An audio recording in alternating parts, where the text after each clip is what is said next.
Hello दोस्तों, आप सभी को स्वागत है हमारे चैनल माइनिंग कवर्स और डेली माइनिंग में। आज हम डिस्कस करने वाले हैं बैरोमीटर के बारे में और जानेंगे इसके भाग और ये कैसे काम करते हैं। तो चलिए बिना किसी देरी की वीडियो को स्टार्ट करते हैं।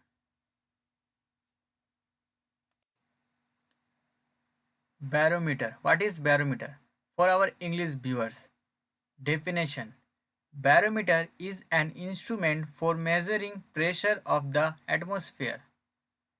Here we have the question related to barometer. First question: which type of barometer is used in mines? The answer will be the type commonly used at mines is 14 barometer.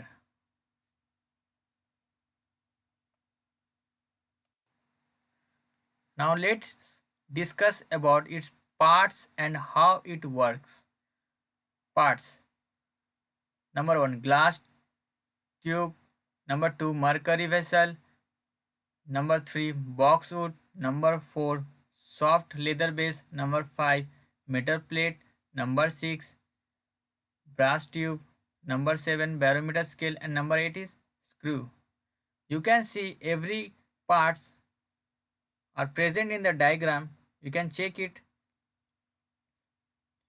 Now let's discuss how it works. It consists of a thin glass tube inside diameter 8 mm, about 920 mm long, whose upper end is sealed and the open end is dipped into a mercury vessel. The mercury vessel is made of boxwood with a soft leather base. It sits on a metal plate which can be raised or lowered by a screw fitted. Now let's move to the next paragraph. Before a reading is taken, level of mercury is adjusted so that its surface just touches the tip of every pointer, which is level with 0 of the barometer scale. This enables the scale on brass tube to read height of the mercury column directly. The above mentioned every paragraph you can check with the diagram given in the video. Now let's see what DGMS advised us. Advised by the DGMS: every ferry or depleting mine or a mine having sealed working must be provided with a barometer at the surface.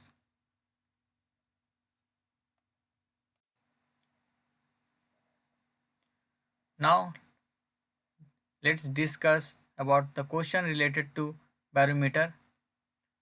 Why should every overman must note barometer reading before entering the mine?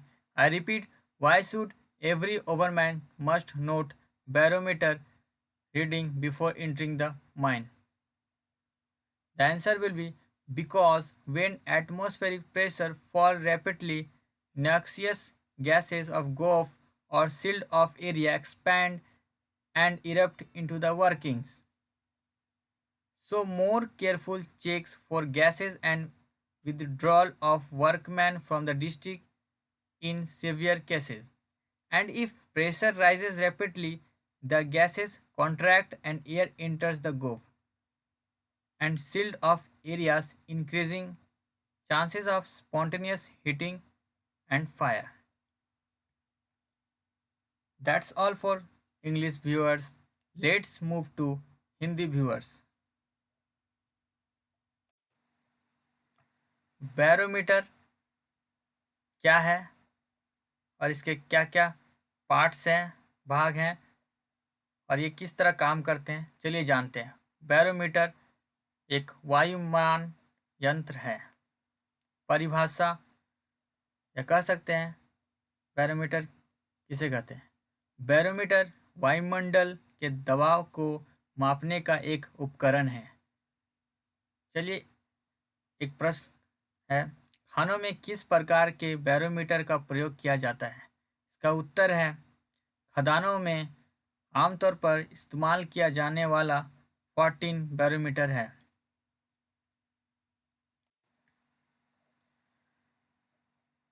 चलिए अब जान लेते हैं इसके भाग और इसके भाग कैसे काम करते हैं।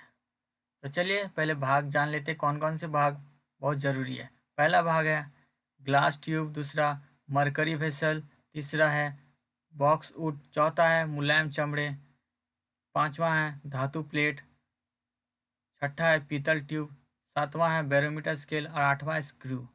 अब देख सकते हैं डायग्राम में जितने भी भाग यहाँ पे दिए गए हैं वो सभी भाग डायग्राम में हैं, उसे देख के आप समझ सकते हैं। चलिए अब जान लेते हैं ये काम किस प्रकार करते हैं। इसमें लगभग 920 लंबा एक पतला कांच का टब या ग्लास ट्यूब के अंदर फिट रहता है। 8 के अंदर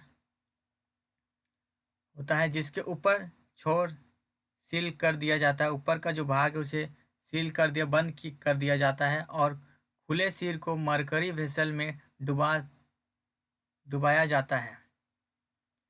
मरकरी वेसल एक नर्म चमड़े के आधार के साथ बॉक्स वुड से बना होता है या एक धातु के प्लेट पर बैठता है जिसे एक स्क्रू द्वारा उठाया या उतारा जा सकता है।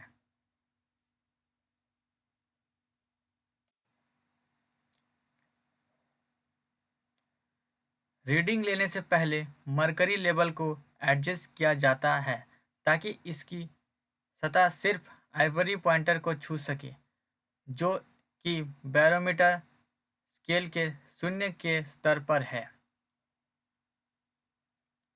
यह पीतल ट्यूब पर स्केल को सीधे मरकरी कॉलम की ऊंचाई पढ़ने में सक्षम बनाता है।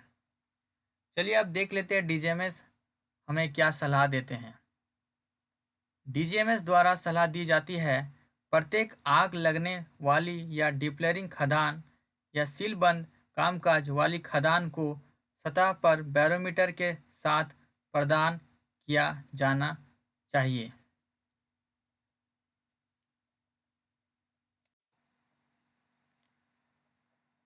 आज का आखिरी सवाल है प्रत्येक ओवरमैन को खानों में प्रवेश करने से पहले बैरोमीटर रीडिंग क्यों नोट करनी चाहिए। उत्तर है क्योंकि जब वायुमंडलीय दबाव गिरता है तेजी से गोफ की हानिकारक गैस या सीलबंद क्षेत्र का विस्तार एक्सपैंड होता है और कामकाज में दिक्कत होने लगता है। इसीलिए गंभीर मामलों में डिस्ट्रिक्ट से गैसों और कामगारों की वापसी के लिए और अधिक सावधानी से जांच करनी जरूरी है। और यदि दबाव तेजी से बढ़ता है तो गैस कॉन्ट्रैक्ट करता है और हवा गोफ में प्रवेश करती है और सीलबंद क्षेत्रों में स्पॉन्टेनियस हीटिंग होने का चांसेस बढ़ जाता है और आग लगने का भी संभावना बढ़ जाता है। तो आज के लिए इतना ही, मिलते हैं फिर नेक्स्ट वीडियो में।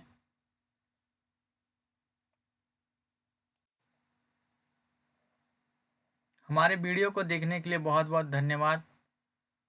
अगर हमारा वीडियो आप लोगों को अच्छा लगा होगा तो प्लीज़ हमारे चैनल को सब्सक्राइब कर लें और इस वीडियो को शेयर और लाइक ज़रूर करें और हमारे चैनल माइनिंग कवर्स और डेली माइनिंग से जुड़ें और हमारे टेलीग्राम पेज पे ज़रूर ज्वाइन कर लें।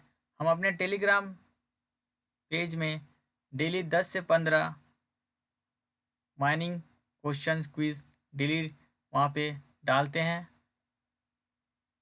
तो बिना देरी के आप लोग ज़रूर हमारे चैनल को सब्सक्राइब करें और टेलीग्राम चैनल से जुड़ें।